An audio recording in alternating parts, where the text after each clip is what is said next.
ঠিক আছে, কিন্তু গায়ের রং দেখো, মিশমিশে কালো। বিয়ে হবে কি করে?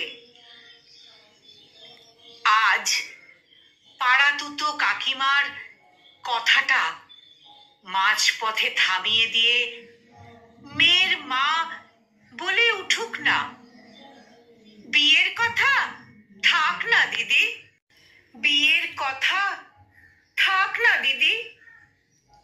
আমার মেয়ে না হয় চাকরি করুক, সবই ঠিকঠাক। আপনার মেয়ে তো বেশ ভালোই, কিন্তু কিন্তু গায়ের রংটা না বেশ চাপা। ঠিক আছে, আমার ছেলের অনেক দিনের একটা 4 চাকার শখ, মানে মানে আপনারা মানে বিয়ের সময় আর কি। মানেটা বুঝতেই তো পারছেন। আপনার মেয়ে তো একটু কালো, আমার ছেলে কিন্তু বেশ ফর্সা।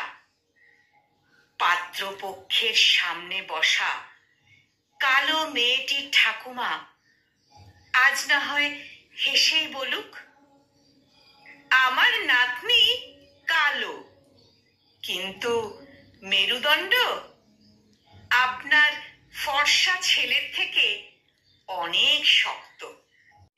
কে দেখে এমন ছেলের সাথে এমন মেয়ের বিয়ে দিলে গো দিদি? শ্যামলা গায়ের রং, ছেলে আমাদের কত ভালো চাকরি করে, কত ফর্সা ছেলে আমাদের, আমরা নিজেরাও কত ফর্সা।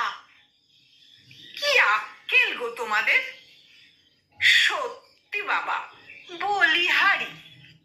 ছোট জায়ের হাতে তত্ত্বের মিষ্টিগুলো দিতে দিতে, ছোট আমাদের গায়ের রং কত ফর্সা, আর আমার শ্যামলা বৌমার মানসিকতা আমাদের থেকেও অনেক ফর্সা।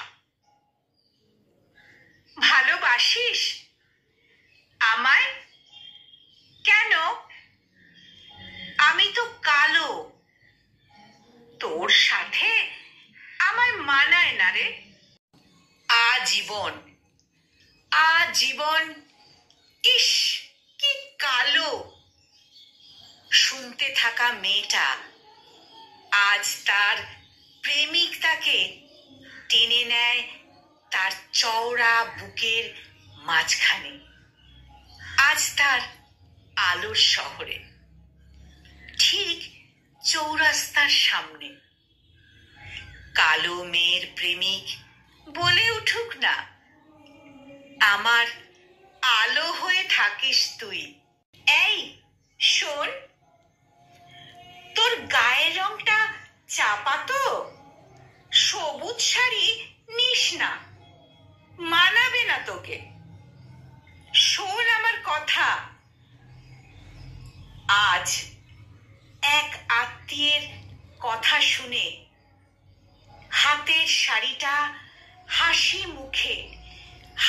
মুখে নামিয়ে রাখা মেয়েটির বাবা সেই শাড়িটাই আজ কিনে রাখুক না যত্নে।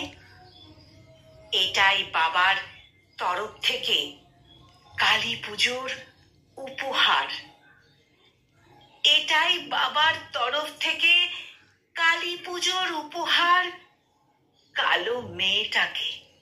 কলমে অঙ্কিতা ঘোষ, আর উচ্চারণে আমি নিবেদিতা। নমস্কার।